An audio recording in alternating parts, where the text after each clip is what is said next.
noite a todos. Boa noite aos nossos irmãos que nos assistem também através do Facebook e do Instagram.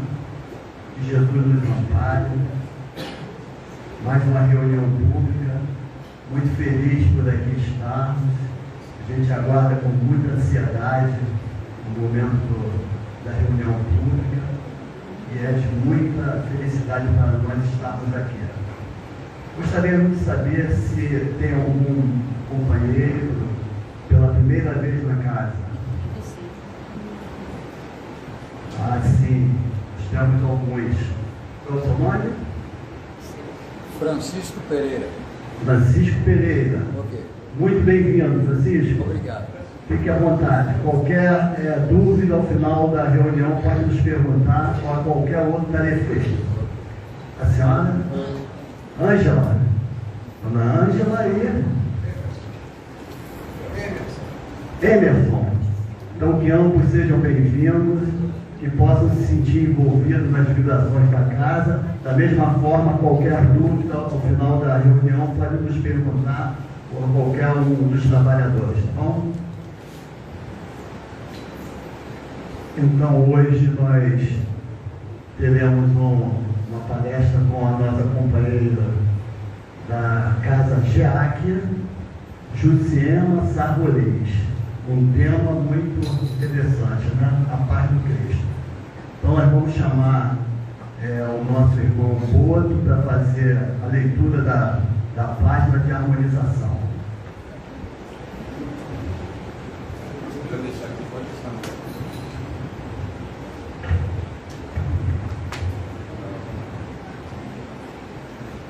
Boa noite a todos.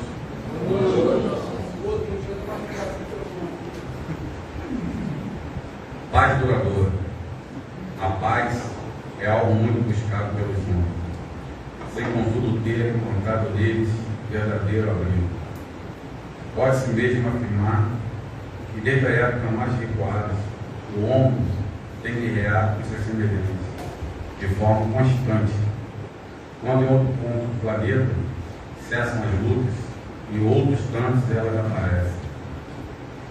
Homens afirmam desejar a paz, mas enquanto a discute, planeja a guerra. É por isso que Jesus diferencia a sua paz do mundo. A paz do mundo é efêmera, dura exatamente o período da boa vontade do mundo. Mesmo à mesa de negociações, quando as nações em conflito se dispõem ao cessar o fogo, que se observa é a desconfiança e a má vontade falando alto. A paz do mundo é feita de condições que devem ser respeitadas a fim que perdure.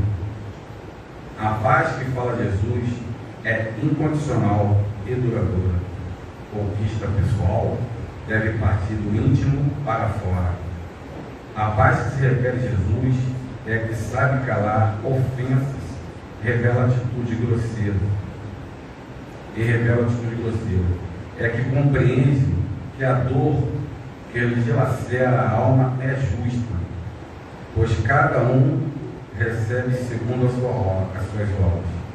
A paz do Cristo é que se refere certeza inabalável nas forças espirituais superiores e não se abate ante ao mal ou aos rumores do mal.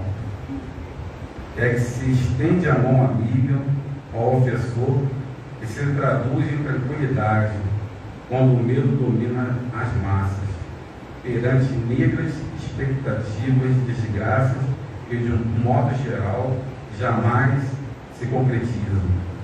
A paz de Cristo é a paz da consciência reta que não se impacienta ante as opiniões desfavoráveis dos outros e trabalha incansavelmente construindo um dia radioso do amanhã.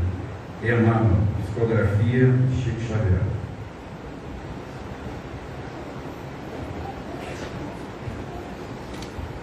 Obrigado, companheiro. Então agora nós vamos para a nossa prece inicial.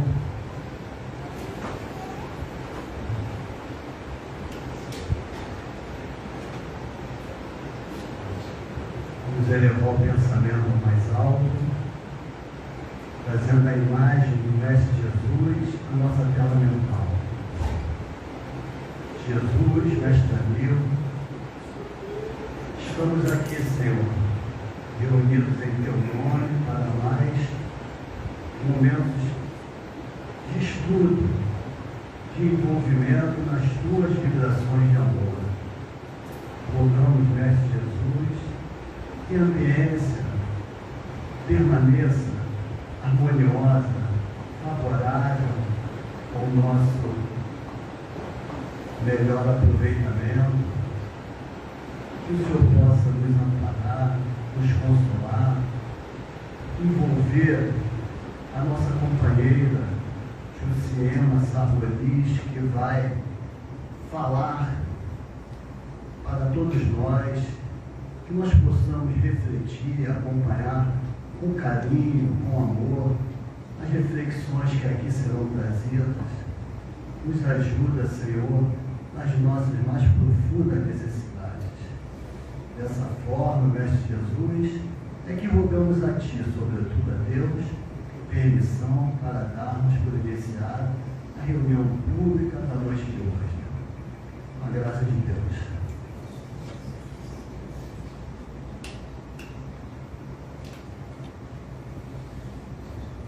Chamar nossa companheira Jusiema, por gentileza.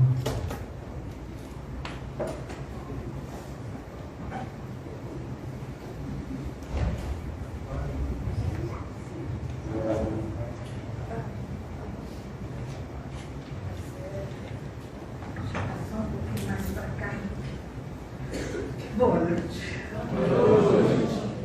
Nós estamos falando de paz, então vamos desejar, né?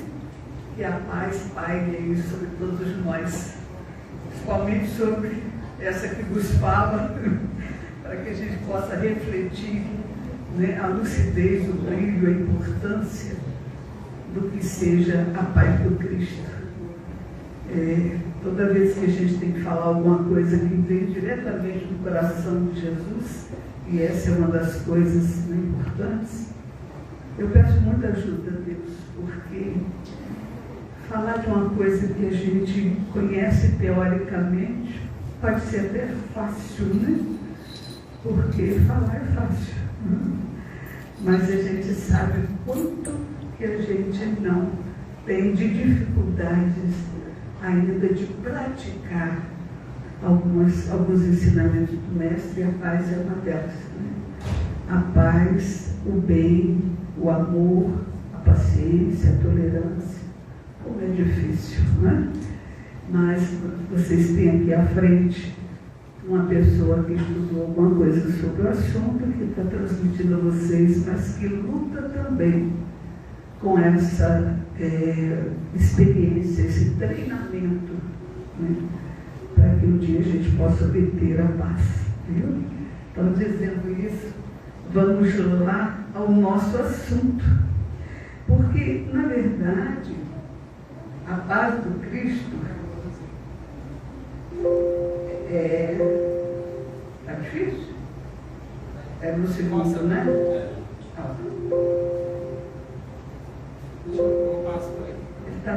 Ele está dando muito barulhinho, mas não está agindo. Ele está só fazendo barulho. Quando foi que Jesus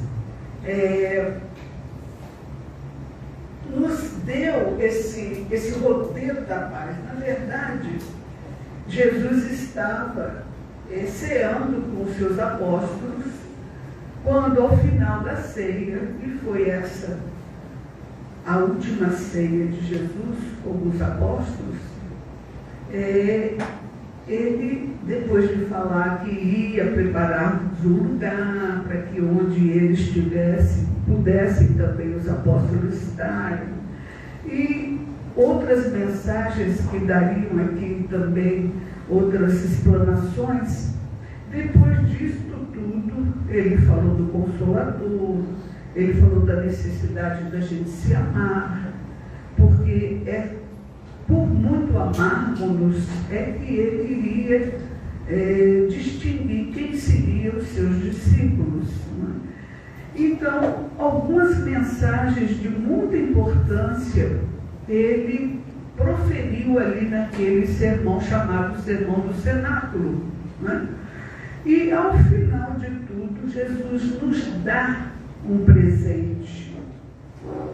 Ele não deu esse presente apenas para os apóstolos que ali estavam. Ele deu esse presente para a humanidade, para todos aqueles que se seguiriam a partir dali e que, ouvindo a sua voz, estariam buscando seguir os seus passos, né? As suas ovelhas, né? Como ele dizia. Todos somos no mundo as ovelhas do Mestre, mas uns se reconhecem como tal e seguem, não é? O pastor. Mas ele deu isso como um presente. A minha paz vos deixo, a minha paz vos dou. E ele disse, não vou lá dou como a dá o mundo. Vocês viram na página inicial, na leitura inicial, não é? Que era uma paz, um presente diferente, não é? Era um presente diferente, tinha uma significância diferente, porque ele esclareceu isso. Não vou lá dou como a dá o mundo. Querendo dizer que nós estamos acostumados com a paz do mundo, não estamos? Estamos, né? Quando a gente chega aqui em Saquarema, esse mar bonito, esse pôr de sol maravilhoso, né? E a gente se coloca ali na frente daquele espetáculo maravilhoso que é, parece que Deus pega umas tintas mágicas e pinta cada vez, cada dia, uma tela diferente ali naquele infinito, né? Você diz assim, que paz, não é isso? Que paz. Mas logo depois você se lembra que você tem uma conta a pagar. Logo depois você se lembra que a empregada amanhã não vai, não é? E você tem tudo para fazer em casa. Logo depois você se lembra que teu filho está com um problema. Logo depois você se lembra da ofensa que a vizinha fez a você e que é uma coisa que você tem que resolver. E Jesus completa, no mundo tereis aflição. Mas confia em mim, eu estou lhe dizendo, eu estou dando a minha paz a vocês. Vocês vão superar as aflições. E ele ainda diz, não vos preocupeis, eu venci o mundo. Olha, um homem pregado numa cruz, com pregos aqui, pregos na ponta do pé, a morte por crucificação, a morte por sufocamento, porque os órgãos vão descendo com peso, e a pessoa vai se sentindo sufocado. Ainda assim, um homem aparentemente derrotado diz, não vos preocupeis, eu venci o mundo. Venceu, gente? O que pregou Jesus na cruz, vocês sabem? Hein? Quem ofereceu o prego para botar? Quem levantou o madeiro da infâmia para pregar Jesus? Quem? Mas Jesus, vocês sabem quem foi? Não sabe? Então ele venceu o mundo. Venceu de tal forma que ele conseguiu mudar o calendário. Antes dele uma coisa, depois dele outra, completamente diferente. Hoje para nós os ensinos de Jesus são tão claros, mas tão claros, que a gente acaba não dando a importância que eles têm de um Deus diferente, da reencarnação, de vidas sucessivas, de mundos habitados, de tantos outros que depois a doutrina espírita foi lá remexer. Desculpem, meus olhos estão lacrimejando porque acho que é do árbitro geral. Então não é tanto da emoção, não. Não é tanto da emoção. Mas a doutrina espírita depois foi, não é? Esmiuçar isso para explicar para a gente. Mas uma mensagem que mudou o mundo. Ele venceu o mundo, ele venceu aquele mundo daquela violência. e nos deixou esse presente. A minha paz nos deixa. Aonde que a paz de Jesus é diferente da paz do mundo?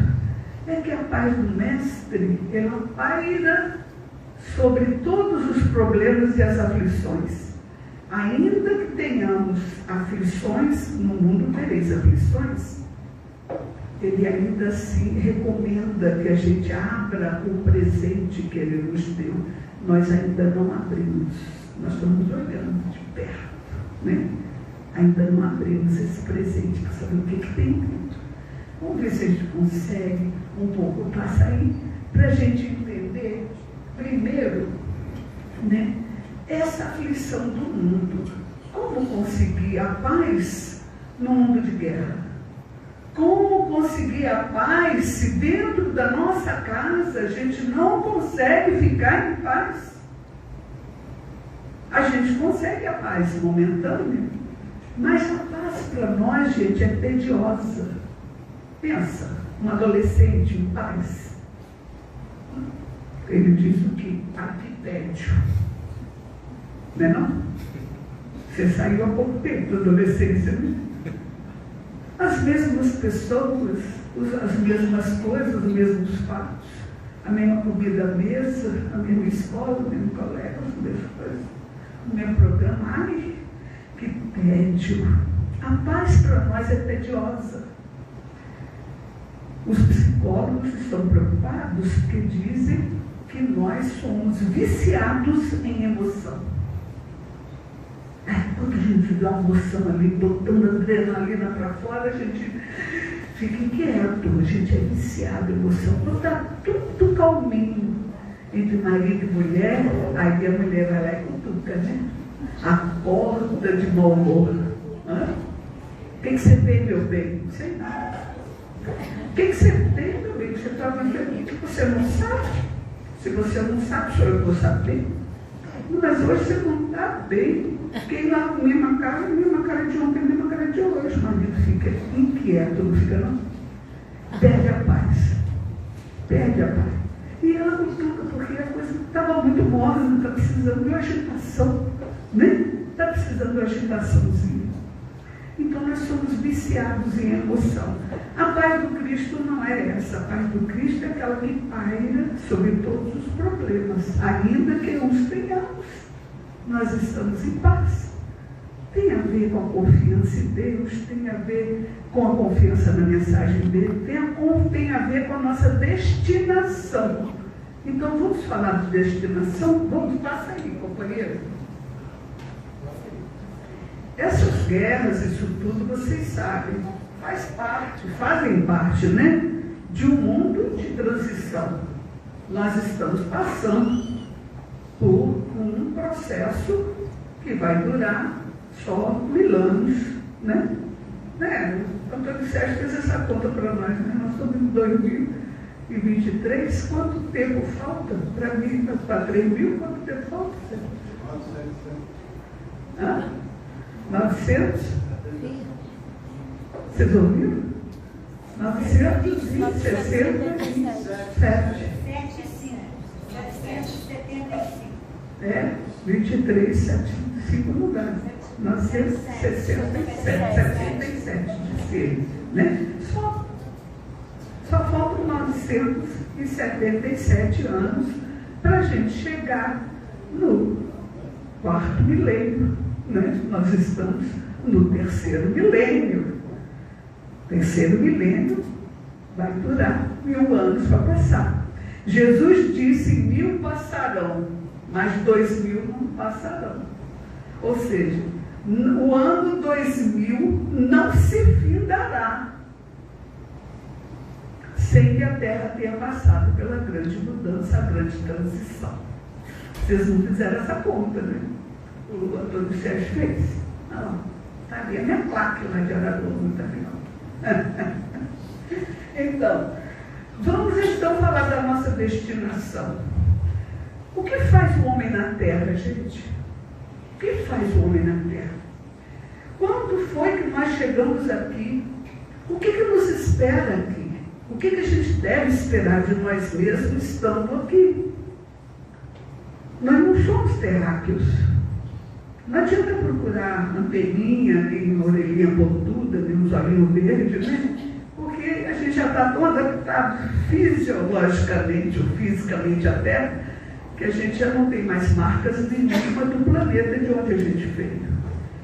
Mas, vou informar para vocês, o ser humano é um grandioso projeto de Deus. Um grandioso projeto de Deus. A gente está seguindo esse projeto de evolução. Nós somos as sementes de anjo. Vocês sabem disso, não sabem? A bolota de carvalho, que Jesus falava tanto, contém em germe tudo que ela será um dia como árvore frutosa. Ela contém as raízes, os troncos, os galhos, as folhas, os frutos todos que ela terá um dia. Quantas folhas uma árvore tem? Não tem ideia. Eu acho que o Antônio Sérgio não fez essa conta ainda não. Né?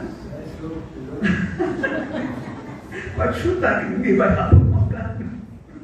Então, quantas folhas uma árvore tem? Pois bem, aquela semente contém todas as folhas que essa árvore vai ter um dia, porque ninguém inventa nada, está ali, vai desenvolver. Só desenvolve o que já tem germe. Assim somos nós. Temos em germes todas as virtudes que um dia nos farão os anjos que seremos. Está em nós. Cabe a nós desenvolvermos. Mas o que está acontecendo com o homem? Passa aí, por favor, companheiro. Como é seu nome? Alexandre, passa aí, Alexandre. O que está acontecendo conosco? Nós vivemos em outros planetas. As primeiras encarnações do homem não se deram na Terra. Se deram em planetas, outros planetas, mais atrasados que o nosso. Evidente. Mas a gente já tinha passado por essa fase de planeta primitivo. A gente estava num planeta já de uma certa evolução.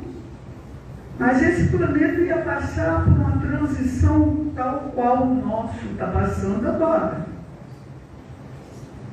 E nós não conseguimos acompanhar, como um aluno que não consegue acompanhar a série junto com seus colegas e é afastado e volta para uma série um pouco mais atrasada, mas, de certa forma, coerente, né? Coerente, afinada com aquilo que ele é. Porque senão é injustiça, né? Volta para aprender novamente e voltar. E foi isso que aconteceu conosco. Já estávamos lá em Capela. Somos os capelinos? Os espíritos nos dizem que somos os capelinos.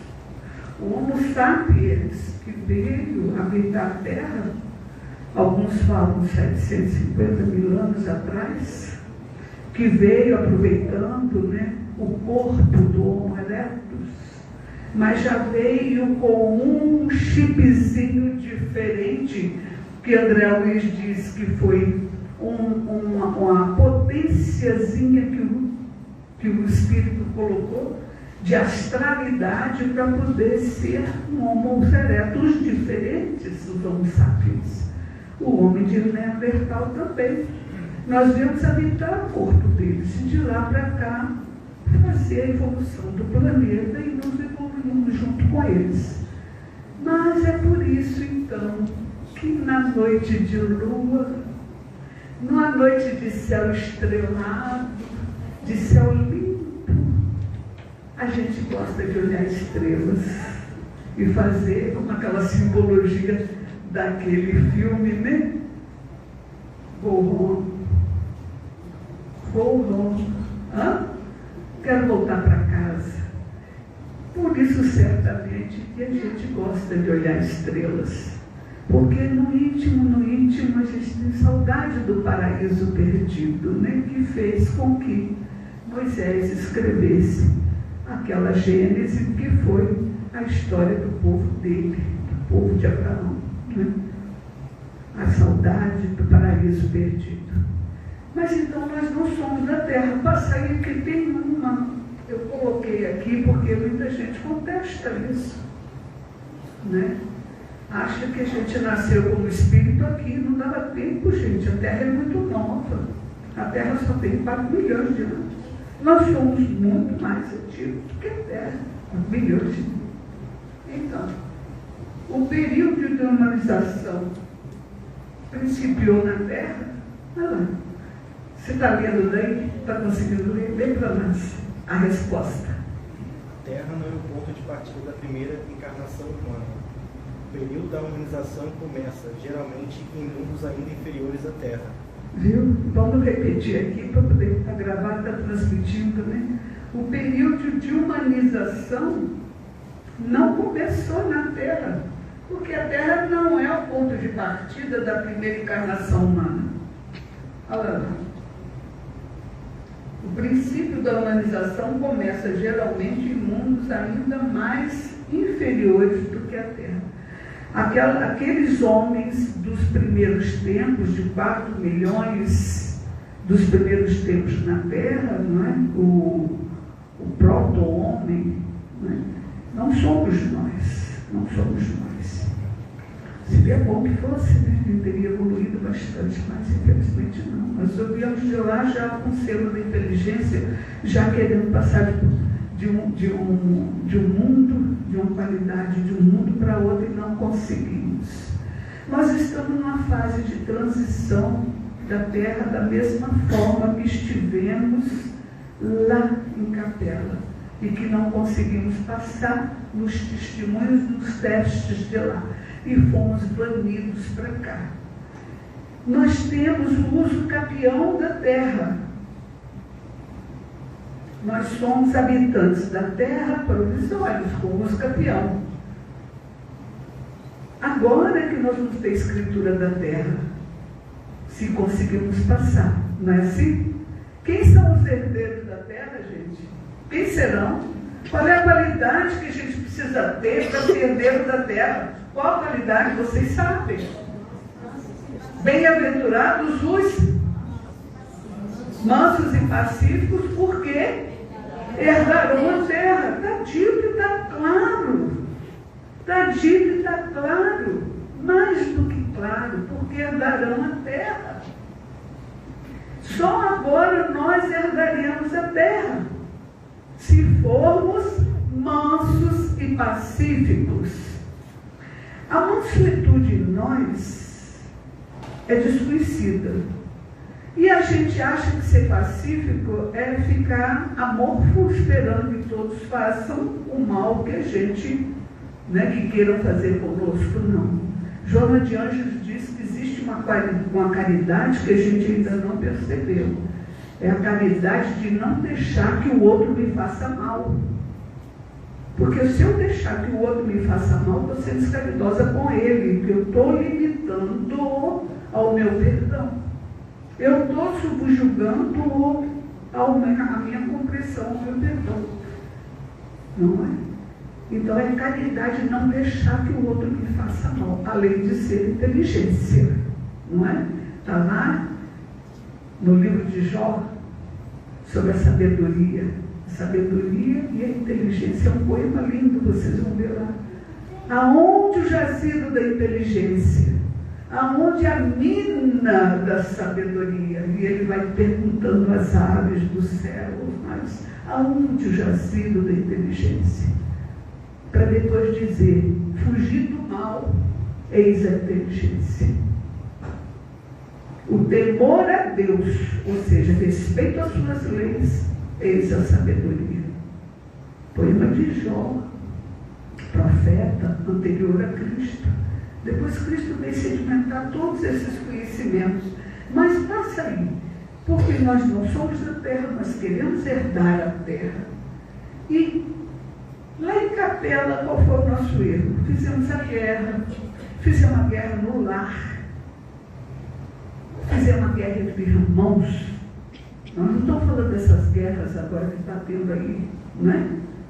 Grande, não estamos falando disso, não. Estamos falando dessas guerrilhazinhas de picuinhas, de aborrecimento, de chateação, porque é esse pensamento que alimenta a guerra. É o pensamento bélico nosso, e André Luiz coloca isso muito bem colocado no livro Evolução dos Dois Mundos. É o nosso pensamento bélico que alimenta os belicosos que geram a guerra, que decidem pela guerra, os governantes. Se não tivesse o pensamento bélico nosso, do biquíni, você está concordando, né? Que bom. Se não tivesse o pensamento bélico nosso ali, da picuinha do lar, do colega de trabalho, não, eles não teriam material para conjurar uma guerra, para decidir sobre uma guerra. Então, quando existe uma guerra no país, quem fomenta a guerra é a sua população. O sentimento de ódio. Outro dia a gente estava conversando, não sei se com o Josiara, que está aqui também presente, a gente estava conversando um negócio interessante. Quando a gente vê uma demonstração de violência, né, na televisão, como eles gostam, né, de falar sobre isso, e fala. Até injetar na gente, parece que, né, um plasma de violência. Quando a gente vê uma violência dessa, a gente sempre fala, coitada da vítima, né? Coitada da vítima. E a gente fala, tem que mesmo que morrer esse cara, tem que mesmo que prender. Não prender pouco, atirando uns pedacinhos em Deus pequeno, né? Ele tem que sofrer pelo que ele fez. Quem de nós faz um pensamento de paz, de mansuetude para essa criatura que mais precisa do que a vítima? No livro dos Espíritos está dito, na questão 737, quando fala dos desastres, não é? Dos terremotos, de tudo que existe na Terra. Diz, mas não existe vítimas inocentes nesse meio? E os Espíritos dizem, vítimas sim, inocente não. Deus não permitiria. Então, tudo que nós passamos é para a nossa recuperação de algum jeito, de pensar de modo diferente. Vamos pensar o mundo, a nós mesmos, aos outros, de uma forma diferente, porque criou uma grande lição. Vítima, sim. Inocente, não. Deus não permitiria. Senão, onde a justiça? Né? Então, os flagelos que existem são para que a gente entenda que o elemento eletromagnético do planeta precisa ser modificado. O nosso elemento eletromagnético, o nosso magnetismo, aquele que está dizendo esfola, mata, porque esse sujeito é um desgraçado. Quem de nós faz uma prece para o ofensor? Para a vítima não pode até fazer, mas para o ofensor. A vítima está terminando o seu processo de resgate. O agressor está iniciando, merece muito mais a nossa prece. Está iniciando o seu processo de resgate. Ou o minuto que passa, ou anjo de sofrimento. Aí eu coloquei aqui, passa aí. Gente, olha o paraíso que Jesus nos colocou. Eu botei ali aquela frase do Gilberto Gil, que uma guerra, uma bomba sobre o Japão fez nascer o Japão de paz. Precisou de uma bomba para nascer o Japão de paz. Realmente os japoneses mudaram completamente seu estilo de administrar, de ver o mundo, né? Eles eram muito violentos, muito guerreiros. Depois daquela bomba, não é por causa disso que eles vão sair jogando bomba por aí, que não está na nossa alçada, né? Deixa essas decisões por conta do nosso Pai Supremo, que sabe, né? Quando, onde e porquê, né?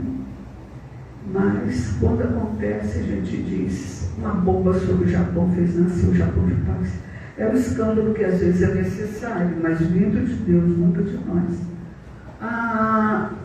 Ainda que que estejamos nós no êxodo, saindo do paraíso que tínhamos em Capela e vindo para cá e só nos restou as saudades, né? Olha que paraíso Deus nos colocou. Jesus nos colocou. O livro agora eu não me lembro qual, se foi no livro de André Luiz, acho que é Bom Santos, mas também que fala, que houve 3 reuniões, grandes reuniões entre os arcanjos, querubins e anjos do céu, e uma delas foi para decidir sobre a formação da terra como um local de moradia das ovelhas perdidas de lá, de Capela, e que Jesus seria o coordenador. E Jesus escolheu esse planeta para nós, olha que beleza. E ainda assim a gente faz a guerra, né? Agora passa um pouco, eu vou deixar vocês um pouquinho tristes agora, né?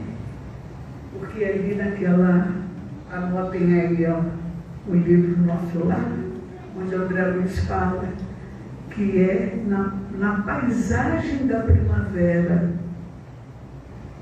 que se decidem as guerras, não é no inverno.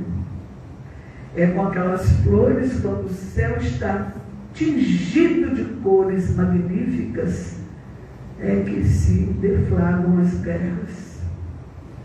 Apesar desse mundo de paz, esse mundo lindo que Deus nos colocou e que Jesus ajudou a construir para nós, não é? Criadores de grandes obras dos Espíritos, né? Em plano maior, criador em plano maior. Nós somos criadores em plano menor. Criadores em plano menor nos colocou nesse mundo e ainda assim a gente faz guerra. Passa aí. E Jesus não nos deixou órfãos aqui não. Mandou para nós vários missionários. Desde a Índia antiga, 4.000 anos antes dele vir, mandou os livros, né? Primeiro a tradição védica, depois configurou-se em livros, depois da escrita, né? Os livros védicos, 4 livros védicos que falavam do plano espiritual. Depois o que mais? Egito Antigo, o povo celta na Grécia, o povo hebreu no Tibete. Nós recebemos vários missionários para nos ajudar a nos erguermos, a compreender a significância da vida na Terra, compreender a nossa destinação e compreender a necessidade da paz que a gente não tinha lá e que a gente precisava construir aqui. E através da fraternidade, porque não há outro caminho, mandou vários missionários e nós executamos todos eles, matando sumariamente, sem nenhum processo judicial, sem nenhuma sentença condenatória, matamos todos. Estou falando uma mentira? Não, né? Infelizmente. Aí o que disse Jesus? Eu vou. E o Verbo se fez carne e habitou entre nós. Ele veio pessoalmente. Dizem que o maior sacrifício de Jesus foi fazer reduzir a sua força eletromagnética para caber num corpo limitado como o nosso. Ainda hoje limitado, na época mais ainda. Limitado. Reduzir a sua potência eletromagnética para caber num corpo e num perispírito adaptado à Terra. Ele veio para resgatar as ovelhas perdidas. Ele veio ele mesmo. O que nós fizemos com ele, gente? Executamos. Matamos. Mas não fomos nós, fomos nós. Aquele princípio, que a guerra não existe se o povo não fomenta. Ele é alimentada na fornalha dos sentimentos do seu povo. Não podemos acusar, não sabemos. O Espírito sopra e ouve a sua voz, mas não sabe de onde ele veio, nem para onde ele vai. Aonde que a gente estava naquela época, a gente não sabe, provavelmente estava lá. Acusando. Não sei. Tomara que não. Passa aí. Mas essa é a humanidade de nós. essa humanidade uma família só, trabalhando junto para a nossa evolução, em bloco. A evolução é uma condição e um processo individual, mas nós evoluímos em bloco. Né? Por mais que eu ame meu filho, eu não consigo fazê-lo evoluir. Eu posso dar condições para ele analisar, mas o processo é dele, é individual. Mas nós evoluímos em bloco, como uma família. Então, o que Jesus nos trouxe, gente? Nem preciso falar aqui, você já sabe. A ideia de Deus único, a ideia de um Deus de misericórdia, o Deus de Abraão era um Deus terrível, um Deus de penas, um Deus de punição, um Deus de vingança, um Deus que tinha todas as paixões humanas. Ele veio trazer um Deus de misericórdia, dizendo: vocês estão errados, mas vocês vão ter outra oportunidade. Vocês erraram, mas terão um Deus de um pai, né? Que ensina aos seus filhos. Coloca para eles experiências que ele vai curtir aquela experiência aprendendo com a experiência. O amor que Jesus nos trouxe foi vivenciado por ele e é a base da paz. A fraternidade é a base da paz. Se eu entender que o meu semelhante é meu irmão, ou seja, meu fraterno, tendo fraternidade para com ele, que eu não vou fazer com o meu irmão o que eu faço com um que eu não considero irmão. Então é necessário que a gente veja em cada um dos nossos semelhantes um irmão, para que um dia a gente entenda o que é sentimento de fraternidade. É dizer, e se fosse o meu irmão que estivesse fazendo isso? Eu ia arranjar mil desculpas e mil justificativas para o seu erro. Então ajude esse companheiro também a ter uma esperança. Então, mesmo a Jesus nós executamos e continuamos a executá-lo, né? Tem de vez em quando que ele diz assim: então ele está rasgando Jesus. O outro fala assim: peraí, vamos pedir a Deus para ter misericórdia e levar a fulaninha que já está com 100 anos, levar a fulana está sofrendo muito, tadinho. Eu vou pedir a Deus, deixa eu ver se eu entendi. Eu vou pedir a Deus, ao contrassenso, para ele ter misericórdia e matar a fulana, que está me incomodando, que está com 100 anos, está me dando trabalho. Olha o nosso pensamento quando não dá nó. Nosso pensamento dá nó. E a gente acha que não, que deixa misericórdia para aquela criatura que está sofrendo, está com 100 anos sofrendo. Não é? Necessitado, independente por tudo. Aí a gente pede: fulano, Josinha, você que é espírita, pede a Deus para ter misericórdia de fulano. Não, ele fala: não, você está me pedindo para fazer uma eutanásia espiritual, né? Pedir a Deus, tadinha de mim, que não sei nem o que é isso ainda, misericórdia. Eu vou pedir a Deus para ele ter misericórdia, não tem, ele vai ter. E matar fulana, porque está incomodando você. Não, mas não foi isso que eu pedi. Foi o que você acabou de falar. Não, mas não é isso, é porque eu estou com pena dela. Não, tu não está com pena dela. Está com pena de você que tem que cuidar dela. Ela está numa boa. A gente vem conversando sobre isso, né? Quando o espírito está em coma, ele é levado para as praias. Ele é aclimatado já, né, à sua condição espiritual. Os amigos espirituais estão do lado, ensinando ele a respirar de uma maneira diferente, que vai precisar disso, né? Dispensar um pouco o gosto pelo alimento, trazendo já os teologia, vamos fazendo com ele um exercício, não é? A doença de longo curso traz isso para a gente acostumar o espírito à ambiência do mundo espiritual. E a gente fica achando que o sujeito está sofrendo demais. Deus tem misericórdia e leva a pobrezinho. Deus tem misericórdia. E não fale muito não, que é capaz de levar você primeiro do que ela, né? Para aprender com ele o que é misericórdia. Faça aí, gente. A minha paz vos deixa, a minha paz vos dou paz. É isso aí que quer dizer o presente de Jesus. Então, o que está dizendo ali nessa página aqui é uma página que foi lida numa oração que a gente faz todo dia às 18 horas. Você lembra disso, Taninha? Nós lemos essa página 120 do livro Vinha de Luz, que está dizendo, gente, nós sabemos que o homem está errado, sabemos que o homem está, mas só vamos ter esperança. Porque Jesus veio e depois de Jesus trouxe o quê? O seu Evangelho. E depois do Evangelho mandou o quê? O Consolador. Mandou uma doutrina que nos ensina muita coisa. É uma doutrina maravilhosa essa. Passa e ensina para a gente como ter a paz, não é?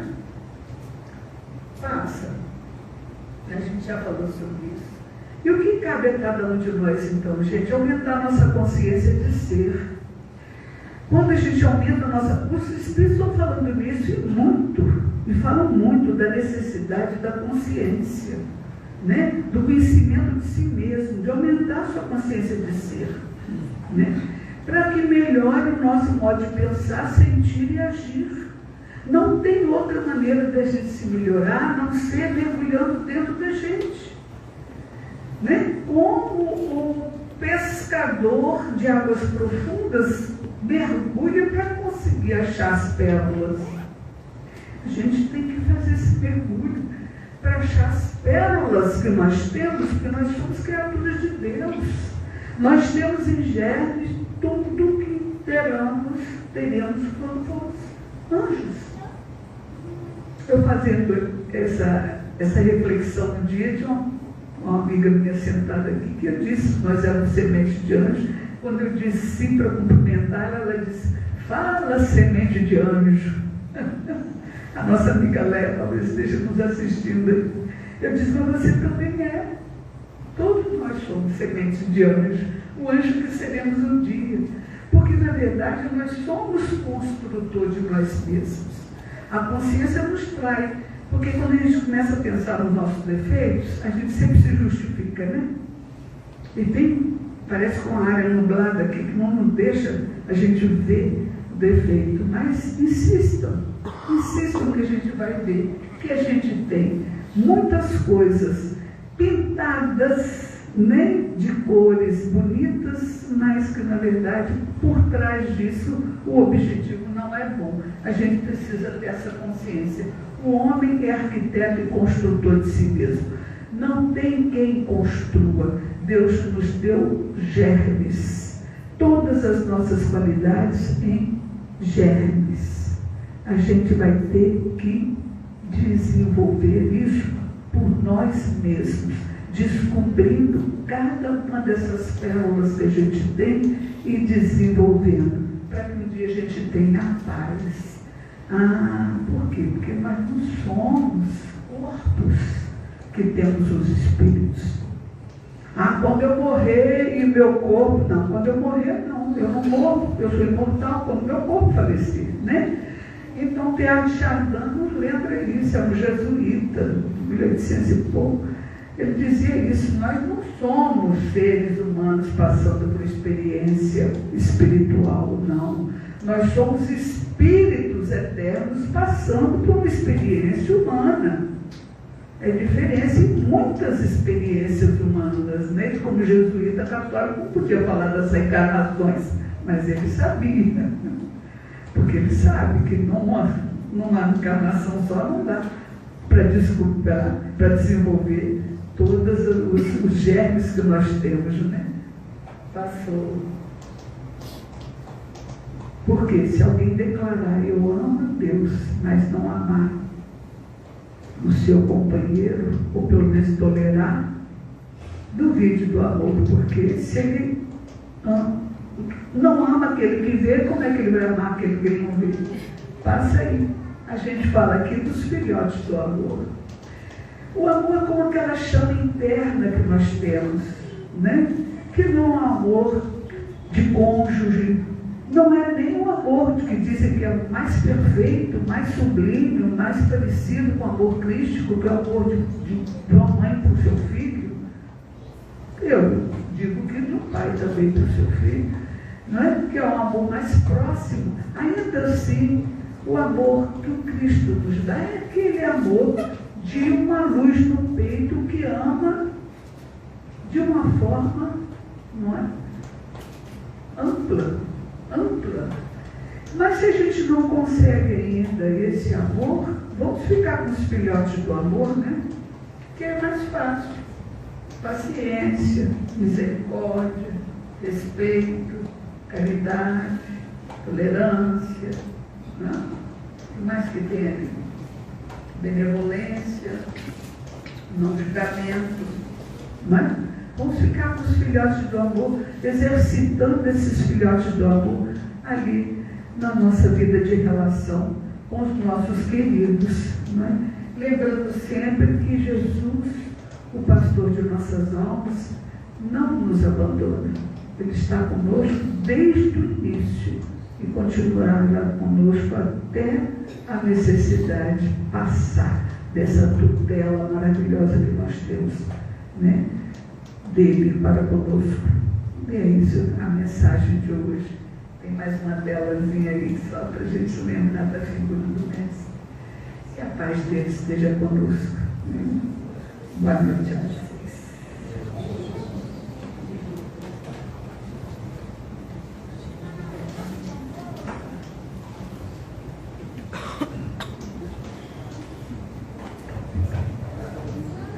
Agradecemos a nossa irmã pelas reflexões que trouxe para nós.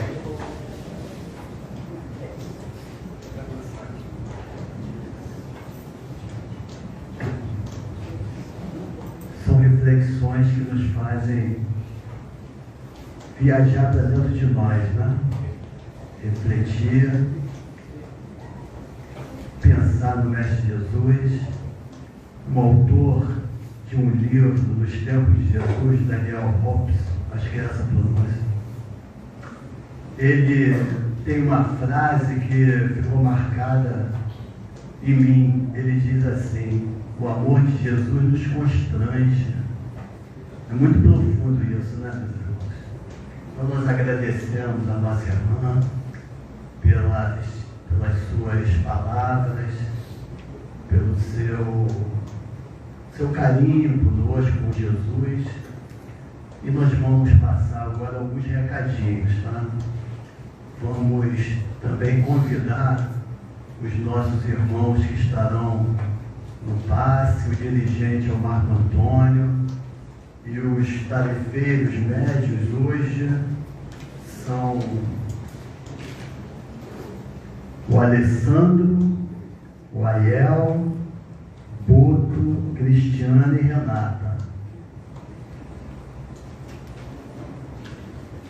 Temos mais alguns recados? Não sei. Nós queremos relembrar que temos uma tarefa na casa que chama-se Conversa Fraterna, onde as pessoas que estão necessitando dialogar, conversar, pode se utilizar dessa tarefa que nós oferecemos na casa. Às quartas-feiras, às 19 horas. Tem que chegar às 19 horas porque tem uma limitação de pessoas para serem atendidas. E às sextas, como a palestra começa às 19, é preciso que chegue às 18. Tá bom?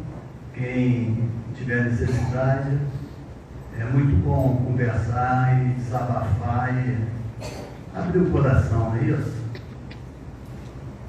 Temos uma campanha em andamento, a campanha das meias para as crianças que fazem parte da assistência da casa. E essa campanha está em andamento, mas vai terminar semana que vem. O último dia é quarta-feira que vem, dia 30 de agosto. Se alguém ainda se sentir mobilizado, auxiliar, ainda temos uma semana, tá bom? A campanha das meias para aquecer os pezinhos das crianças que necessitam, né? No aconchego, no calor.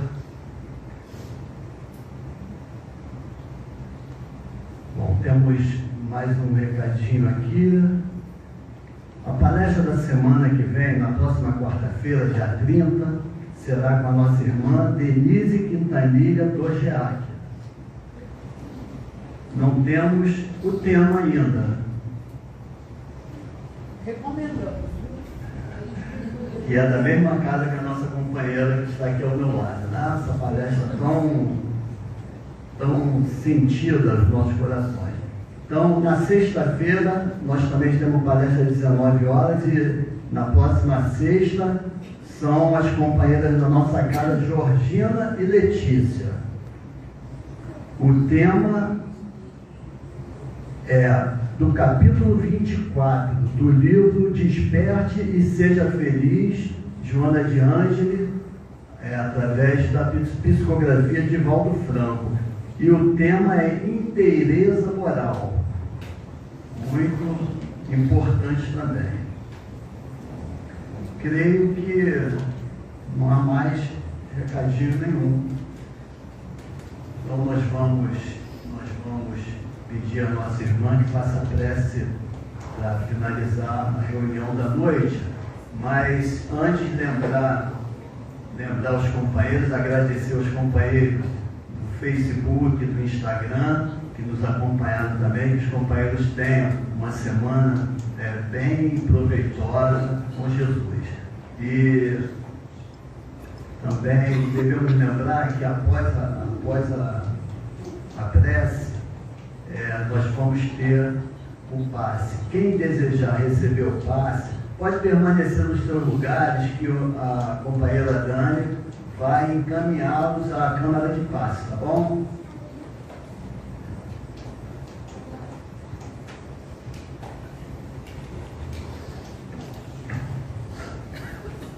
Nós falamos de Jesus e vamos orar agora ao seu coração amoroso, pedindo, rogando, Senhor, que do teu coração, da linfa cristalina, Senhor, do teu ser, possa fazer jorrar sobre toda essa assembleia aqui unida as bênçãos de tua paz, Senhor. As bênçãos do teu amor incomensurável. Que esse amor, Senhor, que nos sustenta a vida, possa se desenvolver em nós como um astro de potência energética maior, que nos faz corajosos, Senhor, para vencermos as aflições, os desafios de nossa vida. Ampara-nos, Jesus, assim como já fizestes ao longo de nossa história evolutiva, Mestre, não nos abandone. Ainda que vez ou outra desconheçamos que és o pastor desse rebanho que o segue, Mestre, ainda que sejamos aquela ovelha perdida, abençoa-nos, Jesus, cuida de nós, que o lar de cada um dos que aqui estão nesse momento orando a Ti, Senhor, possa se beneficiar de Tua luz, de Teu amor incomensurável, da Tua paz finalmente, para que possamos aprender a navegar nas águas serenas de nosso processo evolutivo, que nos possa levar ao porto seguro da nossa felicidade, Auxilia-nos, Jesus, a lembrar das tuas palavras, que nos remete ao Pai de misericórdia e que nos faz entender que não estamos sós.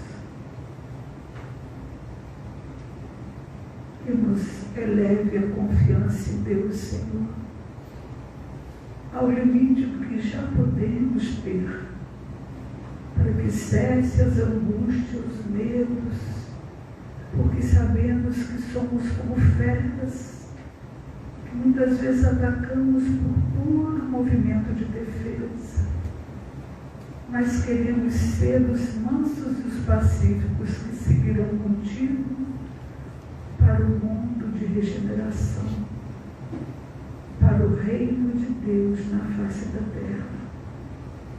Fica conosco, Jesus, ampara-nos agora e sempre, que assim